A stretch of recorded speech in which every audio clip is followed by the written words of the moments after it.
오늘은 서련욱입니다. 오늘은 전번에 김민주 씨하고 했던 정신의학이 아니죠. 신경과적인 레벨이 많이 들어갔기 때문에 신경정신의학과 철학, 무의식 문제에 지금 들어가는데 이게 말이죠. 이게 끝이 없는 얘기예요. 의식하고 무의식 얘기가. 그래서 김민주 씨가 오늘 옆에 있어요. 사진은 다음 시간부터 붙여놓을게요. 안녕하세요, 김민주입니다. 더 크게 얘기해도 돼. 이게 목소리가 좀 크게 나와야 돼요. 네. 그래서 전번에 코기토 에르고 숨, 영어 발음으로는 코기토 에르고 줌, 라틴어 발음으로는 숨이에요. 난 라틴어 잘 모르니까. 그 다음에 단추의 문제에 대해서 현상학적인 것 때문에 에드먼트 후셀에 대해서 잠깐 얘기했고, 칸트에 대해서 뭐 어쩌고 얘기를 했고, 그 다음에 번호가 바뀌었는데 4번 의식해가지고 관찰자 효과라는 게 있는데 이게 지금부터 골 때려요. 이걸 어떻게 얘기해야 될지 모르겠네.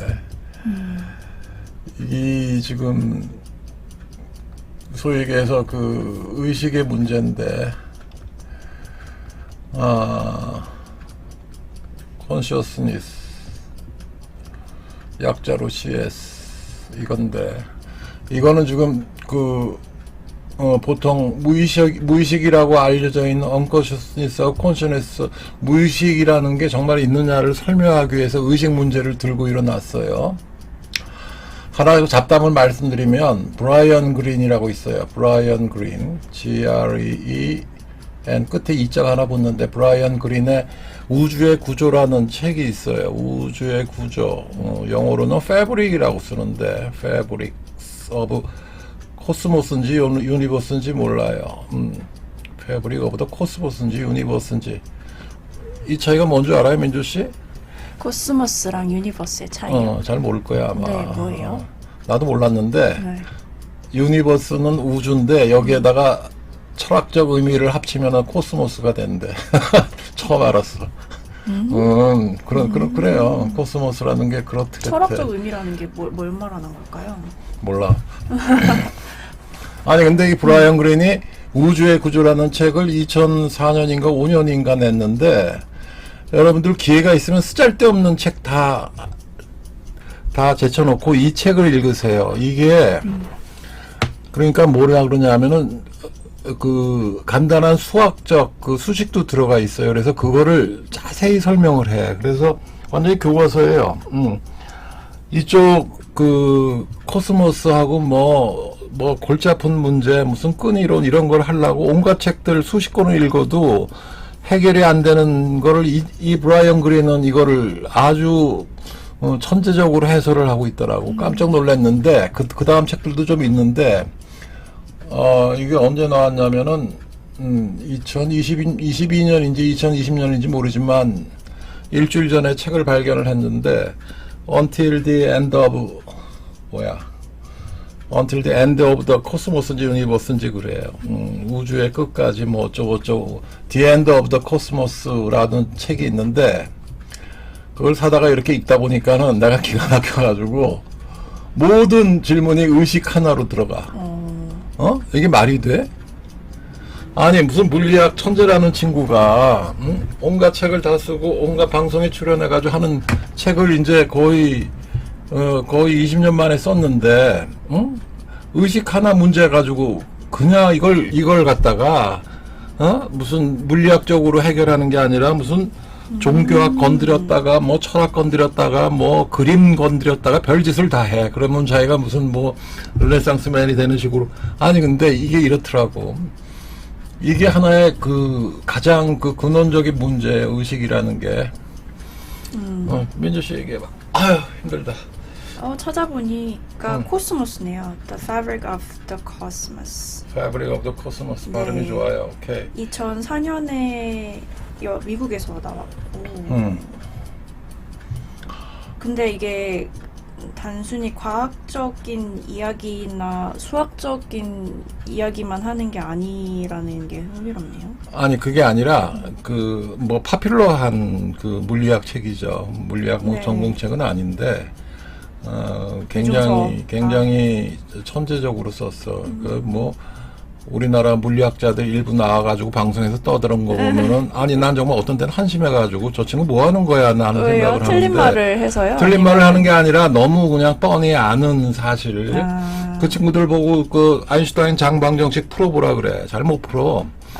물론 그게 그렇게 그거 장방정식 그- 푸는 게 중요한 건 아니지만 연구실 가서는 그런 거 하시겠죠. 뭐 그 대중을 아니야, 위해서 좀 더 쉽게 풀어서. 아니야 내가 안 돼, 안 돼, 내가 안 돼. 알아. 의존원 들어온다고 물리학과 애들도 많고 네. 생물학과 애들도 많은데 화학과 애들도 많은데 물어보면은 그런 거 몰라요. 그런 거 대학원 가서 해요. 그럼 대학원생한테 물어보면 알 것 같냐?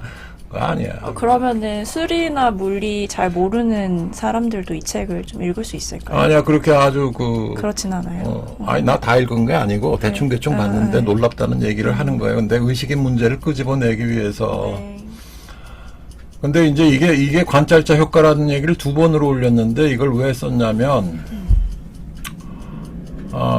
이게 이중 슬릿 실험 가만히 있어봐. 이걸 내가 순서를 거꾸로 해놨는데 이게 전번 시간에 이거에 대해서 민주 씨하고 쭉 얘기를 한 거예요. 그래서 거기 또 에르구슨, 에드먼트 후셀, 칸트 얘기를 했고 그 다음에 뭐 의식에 대해서 그 소위 얘기해서 정신 분석이라는 게 무의식만 가지고 자꾸만 얘기를 하는데 그 막내딸 안나 프로이드의 이고 사이콜로지 그 이고 그러니까는 이걸 의식이라고 할 수 있는 이게 이제 에릭 에릭슨이나 뭐 어쩌고저쩌고 해가지고 쭉 발달을 해가지고 1960년대부터는 미국 주류가 이제 소위 얘기해서 이고 사이콜로지라는 거죠. 무의식보다는 어떤 카그니션에 중점을 둔 그거라는 말을 했었고 그다음에 지난 시간에 뭘 이렇게 많이 얘기했는지 모르겠지만 의식이라는 게 영혼이 아닌가라는 얘기도 했었고 맞아요.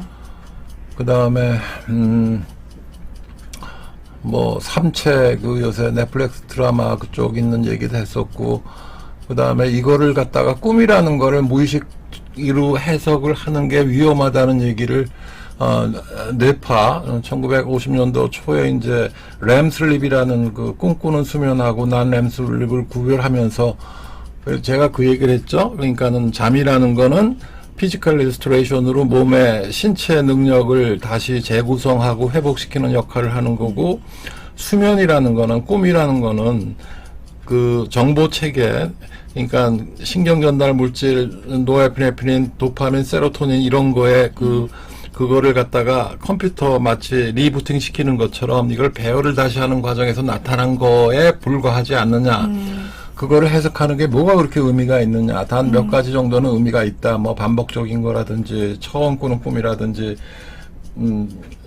만 3세 이전에 생각나는 꿈 이런 건 의미가 있지만 그런 한계가 있다는 말씀을 드렸고 그거 관련해서 사실 저번에 잠깐 그냥 이야기하고 넘어가셨었는데 네. 이번에 조금 더 그 설명이 된 것 같네요. 근데 이 그 뇌 안에 있는 것들이 재정렬 혹은 정리되는 과정이고 그게 의식이 되면 그걸 우리가 꿈이라고 부르는 것 같다. 이렇게 저는 이해를 했는데요. 그걸 의식을 하면은 아니 그게 의식이 되는 것보다는 그게 눈에 꿈으로 영상으로 네, 나타나고 그쵸. 소리가 들리고 하는 그쵸. 면 우리가 꿈을 꿀 때는 이제 그게 영상으로 나타나는 거고, 근데 그 꿈이 의미가 생기는 거는 그러니까 그런 생각을 해봤어요. 그 되게 불규칙하게 나타나는 영상들일 거 아니에요. 그쵸?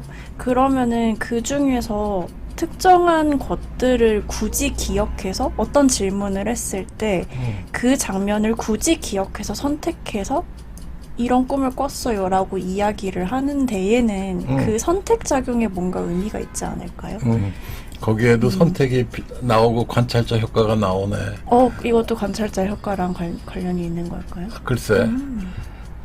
근데 그러니까 네. 그러니까 모든 꿈을 다 기억하진 않잖아요, 사람들이. 그러니까 기억하려는 일이, 그 꿈을 기억하는 일이 되게 무의식적인 것처럼 보이지만 모종의 무의식적 선택은 아닐까.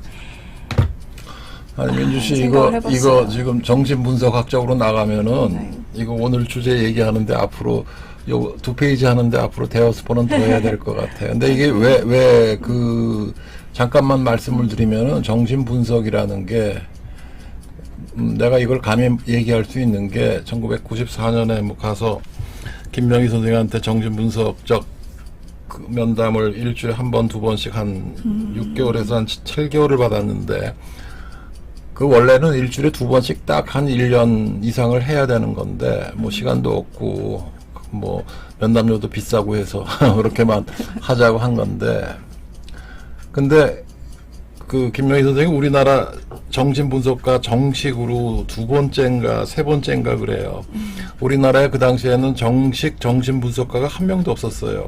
그 양반이 이제 서울의대 나온 여자 선생님이었는데 미국에서 뭐 서양 의사분이랑 결혼해서 이제 그 있었는데 근데 내가 그 이런 식으로 그 정신분석적 면담을 한 뭐 한국 의사로 뭐 서너 번째밖에 안 돼. 그러니까는 굉장히 그 초창기에 어떻게 진행되는가는 잘 아는데 첫째는 뭐냐면 정신분석적 정신치료는 모든 게 꿈으로 이루어져요. 이게 왜냐하면 무의식에 도달하는 가장 쉬운 방법이 꿈이야. 그래서 일주일에 두 번을 가서 면담을 하는데 이게 한 번, 두 번 하고 나면 그다음부터 생각나는 게 꿈밖에 생각이 안 나. 하루 종일. 그럼 자기가 그거를 막 생각을 하면서 분석을 해요. 그게 습관이 된다고. 네. 되게 우습죠? 모든 게 꿈으로 꿈 얘기하다가 1시간 하다 보면 다 끝나. 그 정도야. 꿈이 잘 기억이 나요? 다 기억나요. 나중 가면. 그것도 트레이닝이 되는 겁니다. 기록을 그것도 하고. 이제 아니 굳이 기록할 필요는 또 자기 기억에 남는데 그러니까 무의식에 이루는 제일 왕도라 그러잖아. 그걸 가지고 이제 물론 그게 하나의 툴이죠. 하나의 툴이라는 걸 얘기하는 거예요. 또 좋아요. 저 관찰자 이게 뭘까? 관찰자 효과가 궁금했어요. 뭔가? 그러면은 오늘 가장 눈에 띄는 4번 빛은 입자인가 양자인가? 뉴턴은 17세기 3대 과학자가 네. 뉴턴, 그 다음에 맥스웰, 그 다음에 아인슈타인이에요. 포항공대 딱 정원에 딱 3명인지 4명, 한 명이 누가 있었나? 3대 과학자인데 뉴턴은 이걸 입자라 그랬어요. 빛은. 그러다가 1800 이름 외우기도 쉬워. 영. 토마스 영인가 그래. 이 친구는 그 이중슬리 실험을 했어요. 빛을 쬐면은 광자를 쏘면은 여기다가 이렇게 구멍을 2개 뚫어놔. 그러면은 스크린에 이렇게 2개가 이렇게 나와야 되죠. 근데 이게 아니라 이렇게 나오더라 이거야. 이렇게. 응? 이거는 이 이중 슬롯을 통과한 게 이 파동 물 파동처럼 간섭을 일으켜 가지고만 이게 나올 수 있다. 뭐가 나온 거예요 지금? 뭐가 나온 거예요? 아니 그러니까 딱 빛을 구멍 2개를 했으니까 네. 2개만 꺼멓게 흔적이 구멍이 나와야 2개. 되는데 네. 그게 아니라 그 연못에 가지고 돌멩이 2개를 던지면 이렇게 파동이 생기면서 2개가 간섭해 가지고 네. 진하게 나오고 옅게 나오고 하는 게 이렇게 생기잖아. 네. 이렇게 놓고 토마스 영 때문에 이거는 파동이다 그랬어 빛이. 그러다가 1905년 그 유명한 1905년에 프로이드가 3에세이는 인펀타일 섹슈얼리티 그걸 썼지만 그거보다도 아인슈타인이 이게 광양자 가설이라고 빛은 입자다라는 거를 해가지고 이거 가지고 사실 노벨상을 받은 거예요. 그 특수상대성 이론이 하나다. 그러다가 1920년대 초에 뭐 언제인지 모르겠어요. 여기 뭐 데이비슨 이런 사람들이 이 똑같은 실험을 했어요. 근데 이 소위 얘기해서 그 빛을 쏜 게 아니라 이거는 뭘 쐈다 그랬지? 빛을 쏜 게 아니라 전자빔을 쐈어. 그랬더니 똑같은 효과 간섭이 나오더라. 그래가지고 그 용만 드브로이 불란서 사람인데 이게 1927년인가 그래. 근데 이게 뭐라고 그랬냐면 파동도 되고 입자도 되고 동시에 가지고 있다 그랬어. 이게 대단한 얘기야. 그러니까 다른 얘기를 하면 이건 뭐 그 19세기에 쭉 그냥 빛이 파동이라고 알려져 있었는데 네. 이걸 왜 아인슈타인이 입자라 그랬단 말이야. 그럼 거꾸로도 될 수 있는 게 아니냐. 그래가지고 이 얘기를 했는데 이게 정답이 돼 버렸어요. 그러다가 이 실험을 한 거예요. 여기에 두 개를 통과하는데 여기에 무슨 이걸 관찰자를 라이트를 집어넣거나 그러면 이런 파동 형식으로 안 나오고 이렇게 나오더라 이거야. 두 개로. 아니 하나만 나오는 거겠지. 여기는 안 나오니까. 아니 두 개로 나온다는 거야. 라이트가 뭐예요? 그러니까 사람이 누가 그걸 보면은 네. 그 사람의 눈빛을 의식을 하고 그 사람의 눈빛을 라이트라고 표현을 하는 거예요. 여기서는 누가 이걸 보면은 이 실험을 누가 보면은 이 파동성이 무너지더라. 그럼 어떤 물체가 저기 가서 간섭을 일으키는 그런 건 아니겠네요. 그러면 사람의 몸뚱이가 저기에 있어서 몸뚱이가 아니라 변화가 나타나는 눈으로 거예요? 보면. 그냥 눈으로 보면. 아니 근데 이게 물리학에서 현대 물리학에서 제일 중요한 실험이라니까 딴 거 네. 다 필요 없어. 이게 되게 웃기는 얘기야. 되게 간단한 실험인데 이걸 갖다 놓고 왜 이 사람들은 계속 이걸 해석을 못 하는 거야. 해석을 못 하는 거야. 이게 왜 이렇게 되는지. 사람 눈빛으로 쳐다본다고 아니 빛이 뭐 광자하고 그다음에 파동이라는 거 두 개를 동시에 가지고 있을 수도 있다는 걸 알겠는데 네. 왜 파동성이 무너지고 입자처럼 행동하느냐 이거야. 그 이중성이라는 건 뭐냐 이거야. 말이 안 되거든. 말이 안 돼. 이걸 해석을 못 해요. 지금도. 뭐라 그러는 줄 알아? 내가 그래서 뭐라 그러는지 찾아봤더니 이게 소위 얘기해서 1950년대 그 코펜하겐 학파 그 유명한 뭐 슈레딩거 아니지 슈레딩거 보 하이젠베르크 보룬 이런 사람들 그 코펜하겐 학파에서는 해석을 못했어. 네. 그러다 누가 나타났냐면은 요새 저 물리학 쪽에서 민주 씨한테 몇 년 전에 내가 영풍문고 가서 사준 거 있잖아. 시간은 흐르지 않는다. 아, 네. 까를로 로벨리 이탈리 친구. 시간은 흐르지 않는다. 시간은 흐르지 않는다. 근데 이 얘기를 1990년대 후반에 아마 까를로 로벨리가 이거는 뭐라 그랬냐면 이걸 뭐라 그래야 돼? 응? 이거를 관계라 그러는가? 관계. 응?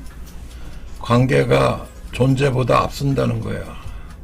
이게 해석이 돼? 응? 존재가 있어가지고 관계가 형성된 게 아니라 A하고 B가 관계를 맺음으로써 존재가 나타난다는 얘기를 하는 거라고. 이게 관계론적 해석인데 네.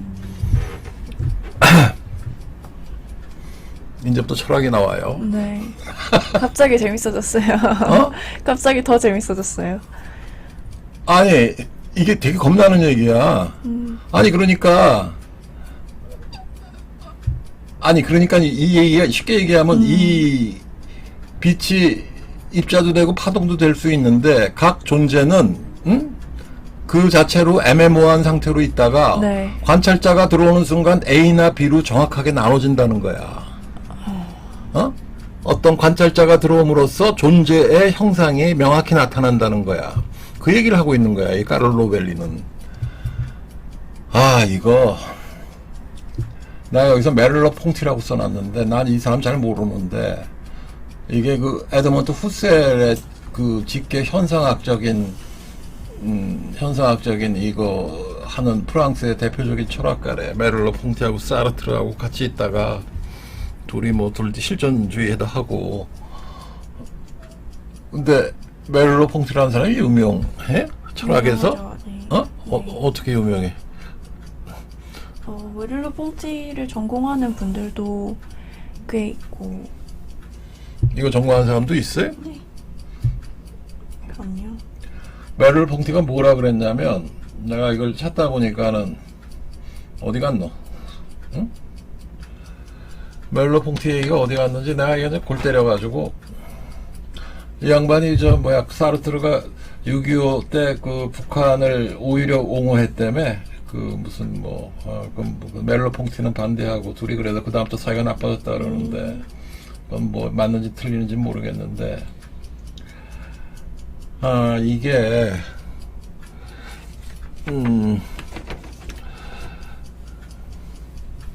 뭐라 그랬냐면은 시간은 흐르는 것이 아니다 그렇게 보일 뿐.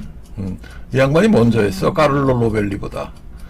그러니까 카를로 로벨리라는 물리학자는 이 멜로퐁티의 글을 갖다 인용한 거에 불과하더라고. 자기가 한 얘기가 아니라. 그 왜 그래? 철학의 쓸모. 철학의 쓸모야? 시간은 흐르지 않는다. 시간은 흐르는 것이 아니다. 흐르는 것이 아니다. 그렇게 보일 뿐.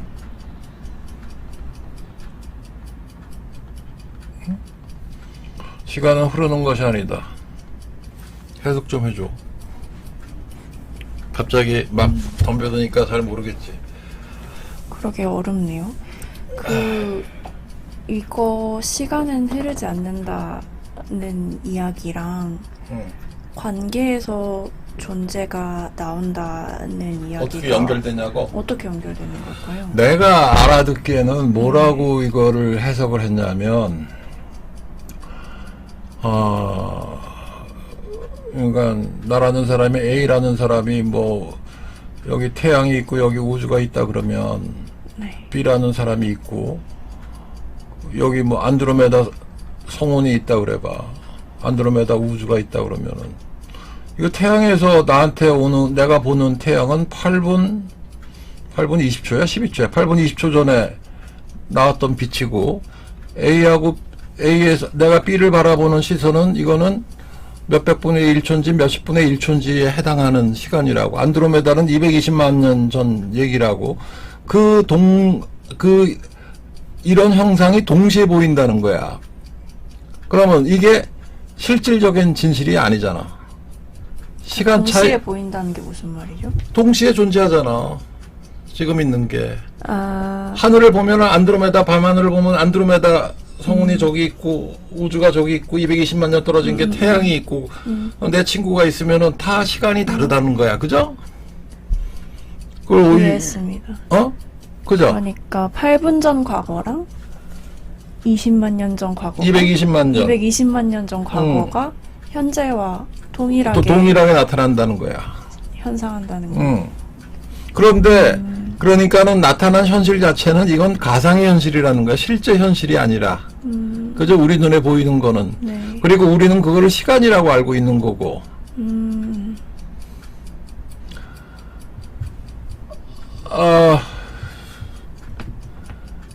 이게 되게 이제부터 골치 아파지던데.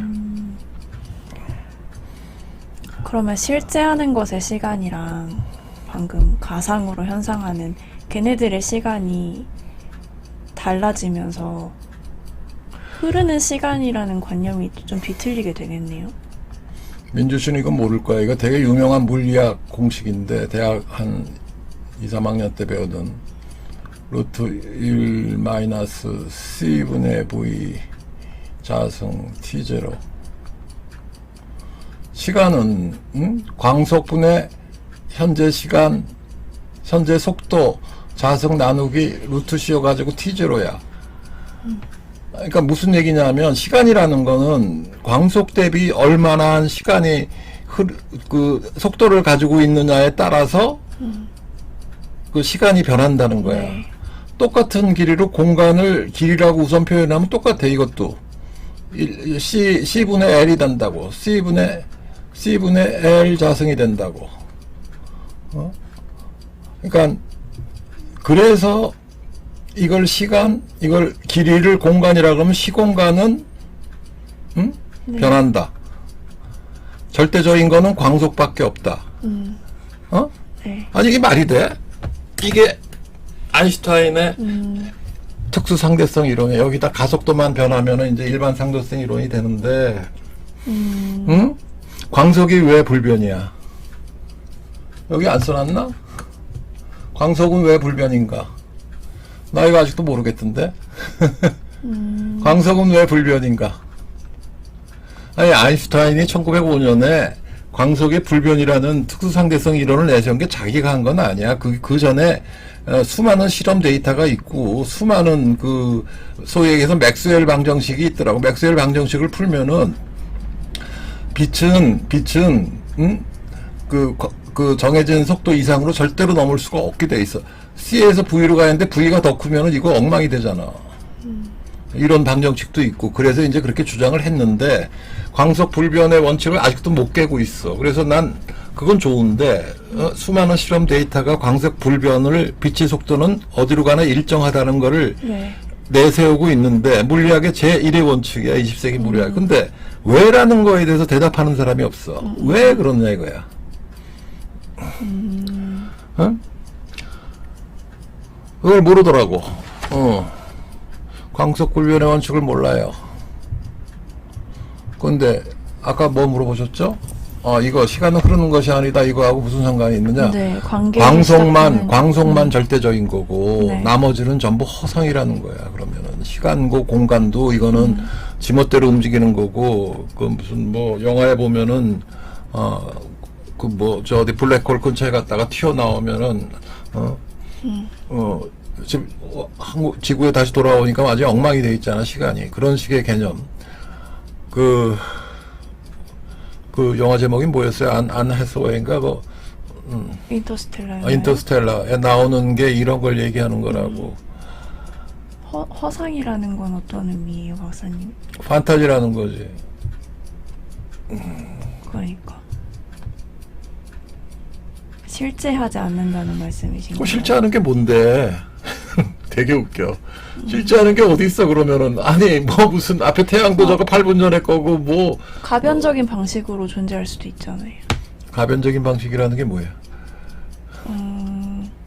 그러니까 여기서 관계가 나오는 건가요? 관계 속에 혹은 상황 속에 조건 주어지는 대로 변수로서 존재하는 것. 나는 이거를 어떻게 다르게 해석을 하냐면은, 지구가 있으면은, 지구에 사람이 살고 있어. 그러면은, 아니, 이거 자전을 하잖아.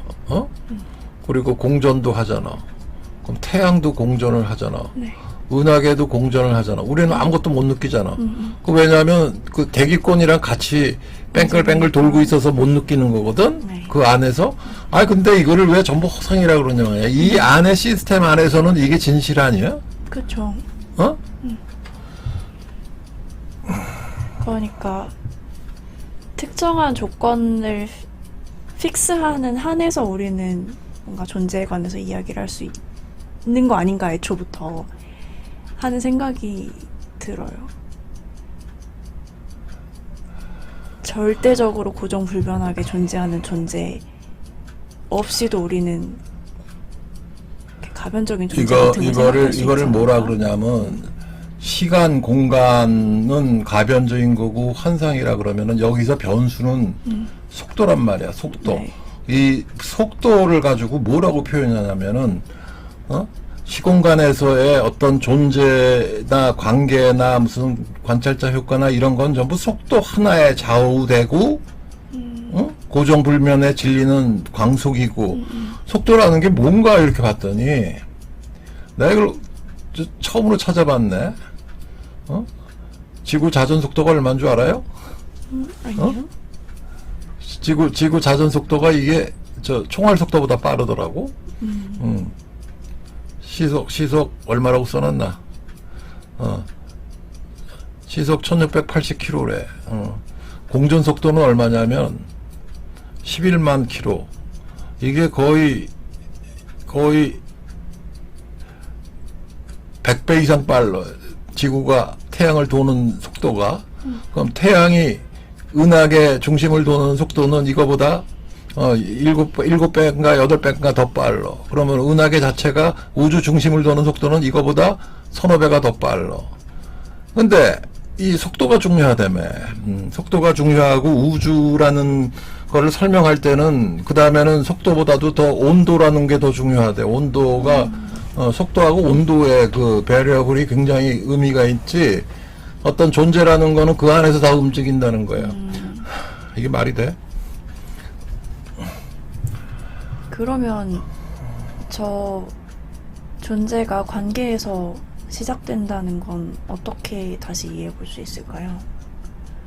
존재가 관계에서 시작되는 건 어떻게 의미를 하냐? 아, 관찰적 효과라니까? 어? 이거 앞에다 써놓지 않았나? 아, 여기, 이건 뒤에 밀어놨네. 양자 얽힘, 양자 중첩에 대해서. 이게 현대 물리학의 양자 역학의 가장 중요한 두 가지 이론이에요. 양자 얽힘, 양자 중첩. 이게 들어봤죠? 네. 양자 얽힘, 양자 퀀텀 인탱글먼트. 이거는 뭐냐면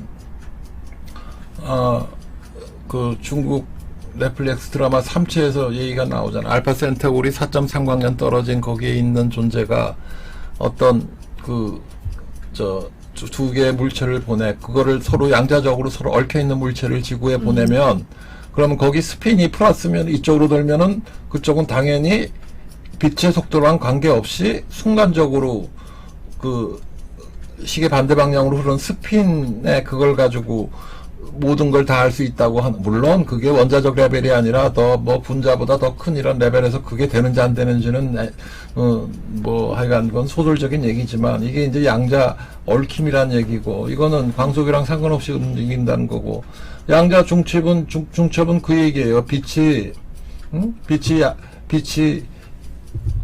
입자인가 양자가 아니라 빛은 입자인가 파동인가지. 네. 두 개의 성질을 동시에 가지고 있다는 거예요. 어떤 존재도 빛이 그러면, 포톤이 그러면은 이게 이중 슬리시엄도 이게 웃기는 게 2022년도인가 무슨 누가 일본에서 다국적 물리학자들이 모여 앉아가지고 이번엔 중성자 가지고 이중 슬리시엄을 했대. 더블 슬리시엄을 해놓고 결론이 뭔 줄 알아? 이거를 해석하는 방법을 뭐라고 해석하냐면, 아까 까를로 로벨리는 관계라는 거라고 얘기했잖아. 네. 이 친구들은 뭐라 그러냐면은, 이거 다른 우주의 입자 아니냐. 말이 돼? 다른 멀티 유니버스의 다른 우주에서 온 다른 세계가 동시에 있으면서 이거를 간섭하는 게 아니냐라는 해석을 하더라고. 멀티 유니버스 해석이라 그러는데, 이거를 노벨상 받은 물리학자들이 모여서 이따위 얘기 나고 앉아 있는 거야 지금. 말이 돼? 왜 이따위예요? 아니 이거는 무슨 얘기냐면, 이걸 해석할 때 해석할 게 없어가지고, 가설 수준에 있다.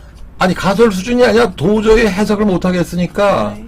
이따위 얘기를 하고 있는 거야. 관찰자 수준이, 관찰자라는 이 빛이 됐건 뭐 네. 의식이 됐건 뭐가 됐건 이게 다른 우주의 다른 존재 아닌가.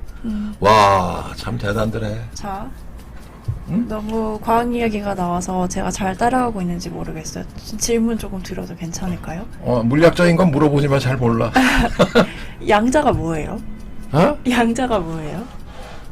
양자 퀀텀. 양자가 뭐냐면, 네. 분자가 있고, 그 다음에 원자가 있고, 원자 속에 원자 핵이 있고 전자가 있잖아. 네. 그 다음에 이 원자 핵 속에 뭐가 있냐? 원자 핵 속에 이제 양자가 있고 중성자가 있고, 그 다음에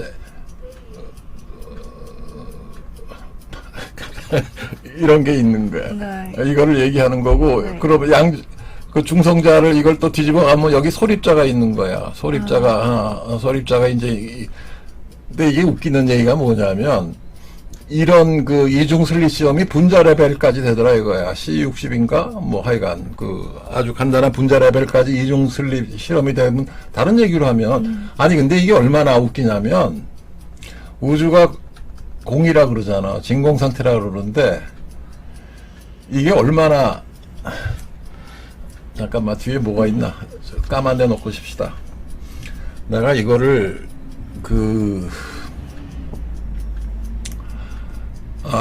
양자가 뭐냐? 이렇게 H2 원자가 있다 그래봐요. 수소 원자가 있으면 요 안에 조그마한 원자 핵이 있어요. 이 사이즈가 얼마나 되는 줄 알아? 아주 작겠죠? 체육관에, 장충 체육관에 점 하나 찍혀 있는 것밖에 안 돼. 그러니까 이거를 갖다가 H2 원자를 길이를 50m, 뭐 100m라 그러면은 이 안에 있는 원자 핵의 사이즈가 얼마냐면은 내가 옛날에 계산한 게 있는데 0.03mm 정도밖에 안 돼. 전보다도 작아. 보이지가 않는 거지. 깨알보다도 작은 게 이 텅 빈 공간이라고, 원자 자체가. 네. 나 이걸 사이즈를 측정을 해보고 깜짝 놀랐는데 이게 말이 안 되게 작은 사이즈야. 이 원자 핵 속을 또 그러면은 이게 뭐 앉아가지고 뭐 양자, 소립자, 아니야, 양자, 뭐 중성자, 뭐 이런 식으로 해가지고 그걸 또 안을 또 쿼크를 들어가면은 이게 말도 안 되게, 다른 얘기로 하면 이게 아주 유명한 비유인데, 옛날에 미국에 있어서부터 내가 그 얘기를 아주 무슨 책에서 읽었는데, LA에서 야수가 공을 던져요. 그러면 공을 태양이라 그러면 이 포수 정도 길이만큼 떨어져 있는 게 태양하고 지구의 크기인데, 지구가 태양을 야구공이라 하면 태양이 얼마나 사이즈냐면, 까먹었다. 보이지도 않아. 100분의 1이니까.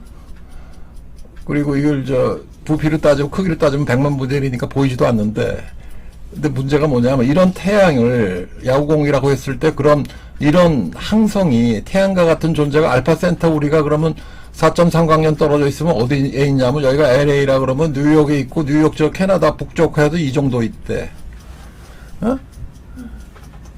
야구공이 LA 하나 있는데 미국 전역에 없고 저쪽 캐나다 동부에 넘어가서 이쪽에 야구공 하나 이만큼씩 떨어져 있는 거야. 되게 3, 4광년식으로 떨어져 있다고.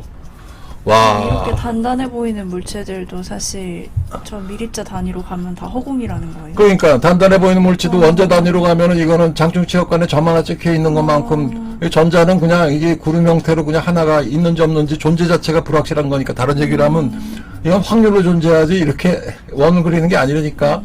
이게 허공이야. 그래서 이 진공이라는 게 우주 전체가 진공이라는 거 아니야. 그러니까. 그러면 이 양자 얽힘이나 양자 중첩 같은 현상들이 왜 양자 단위에서 일어나는 건지 궁금했어요. 퀀텀 단위에서 일어나는 게 아니라 그랬잖아. 분자 단위까지 올라갈 수가 있다고. 더 확대하면은 인간 레벨까지 확대할 수 있는데 실험을 그걸 제대로 못하니까 하는 거고. 아니, 오죽하면은 얘네들이 뭐 22년에 뭐 일본에서 했다는 실험도 중성자 그 조그만 레벨 가지고 쿼크가 얼마나, 쿼크 가지고는 안 했겠다. 그거 가지고 했는데도 이게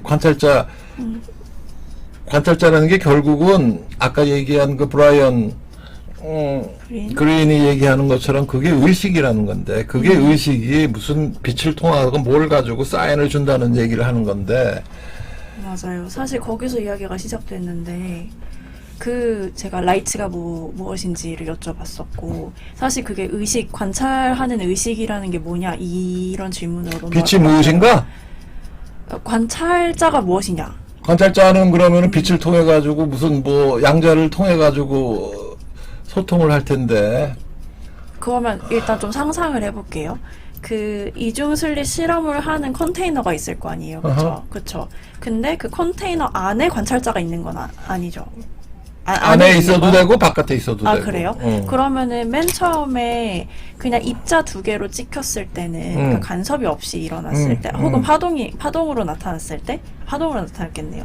입자 2개로 나타나는 거는, 이거는 입자라는 거지. 빛을 쐈는데 이중 슬릿이 이렇게 2개가 구멍이 있는데 쫑쫑쫑쫑 해가지고 이거는 검은 줄이 2개가 나타나는 건 이거는 입자라는 거고. 그게 나왔을 때는, 혹은 파동으로 나왔을 때는 이 실험하는 컨테이너 안에도 관찰자가 없었고, 그 실험이 진행되는 중에도 관찰자는 그 바깥에서든 안에서든 보고 있지 않았다는 건 거죠. 그렇지. 근데 이게 이제 실제로 쏴보면 이렇게 돼가지고 이렇게 나오는 게 아니라 이렇게 간섭 무늬가 나오면서 파동처럼 행동을 하더라는 거야. 근데 이거를 이 경로 중에서 누가 관찰을 하면 이게 다시 그냥 입자처럼 행동을 한다는 거야. 근데 파동이 그 없어지고. 본다는 게 어. 참으로 놀라운 게 처음에 제가 여쭤봤던 것처럼 그 몸뚱이가 가서 간섭을 한다거나 뭐 아니 그런 아니 것도 아니고 디텍터를 갖다 놓는 거고. 디텍터? 카메라를 갖다 놔도 해도 되고 빛의 광원을 놔도 되고. 아이가 오죽하면은 뭐 2022년도에 그래서 노벨상 받을 정도로 이걸 얘기할 정도 얼마나 엄밀하게 이걸 하려고 그랬겠어. 여러 가지를 갖다 놓고. 근데 그러면 이 디텍터 혹은 라이츠가 의식이기도 하다는 건 어떤 의미인 건가요? 그러니까 뭐 카메라나 아니면 사람의 눈이나 그래서 거기서 오고 가는 빛이랑 의식이 관찰자를 의식이라고 보는 거지. 관찰자를. 그러니까 관찰자를 의식이라는 걸로 보고 의식이라는 어떤 생물체에서 뭐 빛이 나가건 뭐 광자가 나가건 양자가 나가건 네. 뭐 이렇게 해가지고 그걸 건드린다는 거지 저쪽을. 그거를 저쪽에서 알아챈다는 거고 이게 말이 돼? 이게 말이 안 된다고. 그러니까는 오죽하면은 무슨 멀티 유니버스의 다른 존재가 뭐 어쩌고저쩌고 이 난리를 부리고 있는 거야. 아, 이거 골 때려. 아니 근데 이거를 그러니까 쉽게 얘기하면 그거야. 왜 빛의 속도가 정해져 있느냐를 설명해주는 물리학자가 없어. 왜라는 그 증거는 많어. 증거는 많은데 왜라는 이유에 대해서 설명을 안 해주고 그게 다른 우주 시스템에 가면은 아마 그 빛의 속도가 좀 변할 겁니다. 이렇게 해석을 해. 두 번째는 이거야. 이거 관찰자 효과가 왜 일어나죠? 쭉 얘기하다가 안 되니까 이게 다른 우주에서 왔을 거예요. 말이 돼? 아니 이게 웃을 일이 아니라고. 이제 이거. 이해했어요. 뭘 박사님이 이해? 아까 웃으셨던 이유를. 그러면 제 의식의 의미가 되게 일파만파. 오히려 더 어려워진 것 같아요. 의식의 의미는 신경학적으로 쉬워. 어디 갔어? 우리 저번 시간에 한번 이야기했었죠. 아니 그거 말고 네. 이걸 신경학적으로 해석하면 내가 여기서 그래서 해놨는데 신경학적에서 봐서는 폰타인 테그멘툼 어디냐면 뇌가 있으면 여기 있으면 내가 친절하게 이것까지 그렸는데 뇌 옆면도인데 여기 보면은 여기 이제 대뇌가 있고 여기 소뇌가 있고 요게 이제 그 시상이 있고 미드브레인 중뇌가 있고 요게 폰스라 그래요. 그 다음에 여기 메둘로 오블롱 간사인데 요게 폰타인 테그멘툼 요 뒤쪽에 하고 여기가 폰스라 그래. 여기 폰스. 이걸 뇌교라 그러는데 한국말로 써있네. 뇌교. 이거 여기 여기에 뭐가 있다는 거야. 뭐가 있을까요? 의식 의식이라는 거. 근데 의식이 어디 있다? 아니 그게 아니라 여기 저 폰스라는 데하고 대뇌 피질의 두 군데 인슐라 코텍스하고 싱귤레이트 코텍스 그러니까 세 군데를 신경학자들은 이게 의식의 센터로 보고 있는 거예요. 뭐 이러면 쉽지. 그러니까 안 쉬운데 하나도? 아니 뇌에서 그러니까 이걸 뭐 새들 가지고 많이 연결했는데 새하고 포유류하고 좀 다른데 뭐 그거 어떻게 해가지고 결론이 이래. 그래가지고 그 다음에 또 하나 뭐냐면 뇌파가 굉장히 중요하다고 그랬잖아요. 네. 꿈에서도. 그랬더니 어떤 의식이라는 게 웨이브가 감마 웨이브라는 게 있다는 거야. 40Hz로 이거 내가 이걸 해놨는데 이게 40메가헤르츠지? 40Hz지 그냥. 뇌파에는 보통 알파가 있고 그 다음에 베타가 있고 세타, 델타가 있는데 그러니까 여기 보면은 이게 보통 깨어 있을 때 하는 거를 이제 베타 웨이브라 그래가지고 15에서 30 외우기도 쉬워. 그 다음에 알파 웨이브는 좀 명상할 때나 릴렉스 있을 때, 세타는 잠들기 시작할 때, 그 다음에 깊은 수면에 들어가면 그 델타 웨이브가 나온다고. 근데 꿈꾸는 수면에서는 이 델타 웨이브가 나오는 게 아니라 알파 웨이브 이쪽으로 다시 올라가요. 그래서 레피드 아이 무브먼트가 일어나면서 이걸 가지고 이제 꿈꾸는 수면이랑 꿈 안 꾸는 수면을 구별을 한 거고, 간질 같은 거는 이 스파이크가 일어난다고. 이렇게 스파이크가 일어나서 이 환자 경련성 질환이 있구나 이걸 아는데, 이 감마 웨이브라는 거를 끄집어냈어요. 40Hz, 이거는 30Hz까지 가는데 여기서 어떤 의식이라는 거를 이걸로 알 수가 있지 않느냐 해가지고 가설해요. 하지만 이걸 알아낸 게 어디야. 그래서 이걸 써붙여놨는데, 그래서 어떤 그 주의력 집중 장애 같이 어텐션 문제라든지 컨셔스 퍼셉션 이걸 의식을 깨달아가는 거는 감마 웨이브라는 거가 있어서 그쪽에서 있는 게 아닌가라는 거를 얘기를 해요. 신경학적으로는. 그건 그런데 의식의 여러 양태를 의학적으로는 그렇게 네, 보더라. 볼 수 있겠네요. 아까 뭐 얘기했죠? 빛이 왜 의식이냐고? 네, 그러니까 관찰자의 라이트가 관찰자의 혹은 시선이 관찰자의 효과. 왜 의식이 된 걸까? 이거를 의식이라고 부른 사람들은 의식을 어떤 의미로 써서 이렇게 부른 걸까? 이런 게 궁금했어요. 왜냐면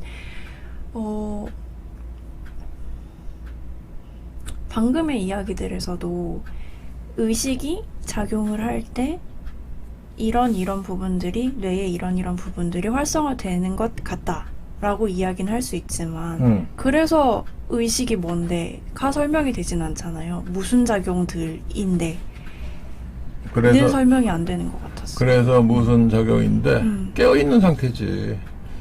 크게 얘기하면은 종교적으로 얘기하면 영혼이 되는 거고 나라는 존재를 규명하는 단어이고 근데 뇌의 모든 상태들이 의식인 건 아니죠. 그렇죠.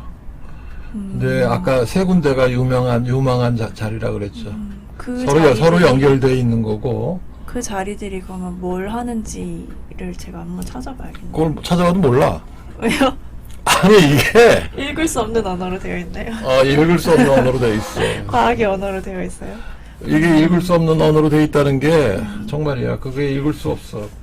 그러면 다시 저 라이트로 돌아가서 라이트가 아니라 네. 지금 현대의학에서 그 MRI, CT 뇌를 지금 그 해부학적으로 정말 뇌 안을 찍기 시작한 게 CT인데 이게 내가 레이던트 할 때니까 1982년도에 우리나라 서울대학병원에 처음 들어왔는데 82년 경이야. MRI가 몇 년 있다 들어왔어요. 그 다음에 펑셔널 MRI라고 나오기 시작했어. MRI는 뇌의 그 구조적인 이상만 알 수 있거든. 신경과하고 정신과하고 구별할 수 있는 게 CT나 MRI 찍어가지고 이상이 없는 경우는 그러니까 정신병이나 노이로제 모든 성격 이상 이런 놈들은 전부 CT나 MRI에서 이상이 안 나오는데 fMRI는 그 펑셔널 MRI라는 거는 이 뇌를 기능성으로 봐가지고 이거를 그런 일반적인 그 현미경적으로 안 나오는 걸 찾아보지 않을까 해가지고 fMRI라는 게 개발이 됐고 PET라는 게 이제 PET-CT라는 게 많이 개발이 됐는데 두 개가 이제 최근 20년, 30년 안에 이제 개발이 된 거예요. 그래서 제가 원래 스펙트라는 걸 갖다가 스펙트라는 게 가지고 박사 논문을 썼는데 뇌의 그 해부학적 구조의 정신병적인 소견을 스펙트를 가지고 99M 테크네슘 이걸 가지고 이제 판별 분석까지 써가지고 했는데 fMRI라는 거는 이제 그 헤모글로빈의 데옥시 산소 소비량 가지고 이제 하는 거고 PET-CT는 암의 무슨 전이 이런 걸 갖다가 MRI는 되게 MRI보다 훨씬 정교하게 이제 볼 수 있다는 장점이 있어가지고 PET-CT를 하죠. 요새 의학에서는 포도당 관련 해가지고 이제 포도당 소비가 이제 얼마나 포도당 대신에 뭐 아밀로이드를 가지고 할 수도 있고 이게 되게 파퓰러한 건데 그러니까 이런 걸 가지고 무슨 사람이 귀에 소리를 들렸을 때 뇌의 어느 부분이 활성화되고 우울증이 생기면은 앞에 전두엽의 레벨이 떨어지고 이런 거는 대충 짐작은 하는데 근데 의식 상태를 갖다가 어딘자를 특정한다 이거 그렇게 쉽지가 않아. 쉽지가 않아. 이거는 어렵네요. 아니 어려운 게 아니라 세계적인 물리학자나 세계적인 철학자나 무슨 의학자한테 물어봐. 빛하고 의식하고 무슨 관계가 있어요? 그게 뭐야? 맞아요. 그걸 어떻게 알아? 아니 지금 이 얘기하고 있는 게 이게 사실은 말도 안 되는 얘기들이라고. 이게 아니 브라이언 그린이 미쳤다고 이거 앉아가지고 20년 만에 대단한 책을 쓴다고 하면서 도대체 의식 얘기만 하고 있냐고. 이게 물리학의 마지막 문제인 것 같고, 이 시작 단계인 것 같은데, 우리가 이해하고 있는 물리학이라는 게 지금 뭐가 지금 잘못되어 있다는 얘기일 수도 있고, 이중 실험에 대해서 도대체 설명들을 못해요. 마찬가지로 그러면 의식에 대해서도 설명을 못하는 거야. 이게 이게 뭐야, 그래서. 진공이 왜 진공이 아니라 우주 전체가 진공인데 그걸 진공 자체를 에너지라 그러냐 이거야. 어떻게 입자랑 반입자가 끊임없이 충돌해가지고 에너지 크기라고 그러는 거고, 왜 그걸 다크 에너지라는 게 새로 생겨가지고 골치 아프게 하느냐 이거야. 진공이 히그스 입자에 덮여 있는 거야. 이게 힘들어진다고. 그래서 다시 멜로퐁티로 넘어가서, 멜로퐁티는 그런 얘기를, 그러면 시간은 흐리지 않는다는 얘기를 어디서 했겠느냐? 그냥 철학적으로 직관을 해서 생각을 한 거야. 이중슬리 시험이 그 전에 있었으니까. 이걸 보고 도대체 해석을 못하니까 물리학자들이 막 고민하고 얘기를 했겠지. 서로 앞서 끼리끼리 모여 앉아가지고 도대체 뭐냐? 이게 그러면 시간이라는 게 굉장히 허상이겠네. 아인슈타인도 그랬고. 그 얘기는 얼마나 할 수 있지. 멜로퐁티가. 현상학적인 학자였으니까. 그 다음에는 어떻게 됐냐 이거야. 멜로퐁트가 내가 보니까 폴 세잔의 그림을 또 현상학적으로 분석을 해놨대. 그거 되게 유명한 세잔 그림의 분석이라는 게 되게 유명한 건데, 그러니까 시각이라는 게 사람 눈으로 보이는 게 얼마나 지금 잘못될 수 있느냐를 이제 얘기를 했는데,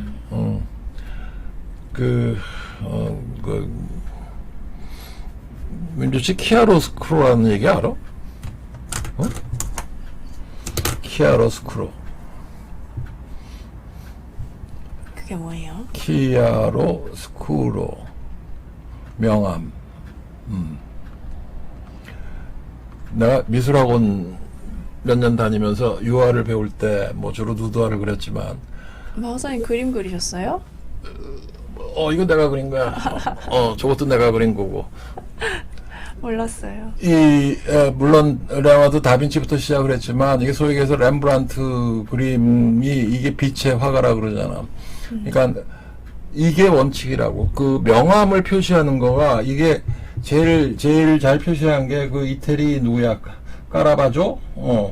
그 그림 보면 기가 막혀요. 까라바조의 그 그림 보면은 이걸 아주 극명하게 잘 생겨놓고, 루시안 프로이드가, 요새는 프로이드의 손자가 아주 엄청난 그림을 그리고 있는데, 키아로스코로 빛 하나 가지고, 그 회화의 역사가 바뀐 거라고, 이게. 예전에 뭐 중세기 이전에 그 종교화자 보면 완전히 평면적으로 2차원적으로 그렸는데, 이걸 끄집어냈는데, 여기서도 이제 빛의 문제가 계속 나오는 거야. 물론 멜로퐁티는 이제 그걸 가지고 한 게 아니라 어떤 그 사물을 왜곡하는 그 현실에 대해서 거기서 이제 현상학적으로 분석을 했겠지만, 얘기가 점점 어려워지네. 어려운 주제들이었어요. 어려운 주제들이었어요. 어려운 주제인 게 아니라, 어떻게 보면은, 크게 보면은, 지금 얘기한 범주를 벗어날 수가 없어. 물리학이나 뭐, 철학에 있어서의 어떤 그 현상학적인 얘기도 지금, 그거를 규명을 해야 될 거 아니야. 시간은 흐르지 않는다에 대해서 철학적인 규명을 해야 될 거 아니야. 거기에 대해서 존재라는 얘기가 나오면 의식이 나오는 거고, 그 다음에 의식 얘기가 나오면은 이게 뭐, 그 다음에 어떡할 거야, 이거. 거기 또 에르고 숨이 에르고 숨이야? 왜 에르고 숨이라 그래? 라틴어식으로 읽으면 숨이 돼? 그러게요. 그런가 봐요. 영어로 읽으면 에르고 줌이 되고.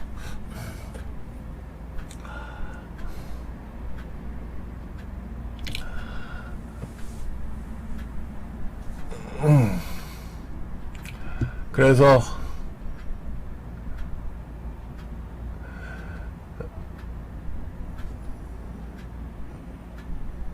이거 지금 무의식 얘기하다가 지금 의식 얘기를 하는데, 의식이라는 게 정말 어려운 문제고,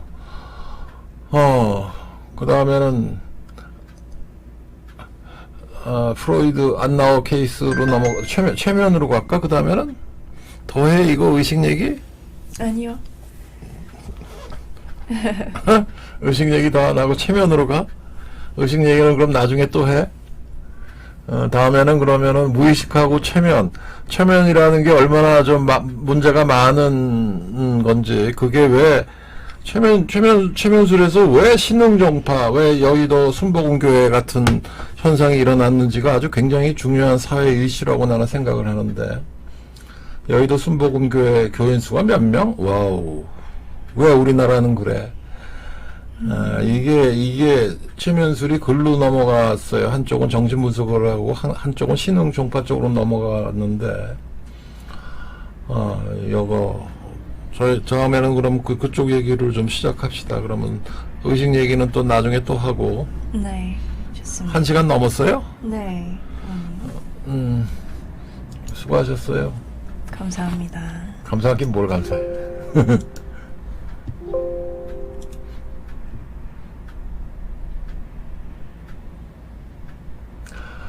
굉장히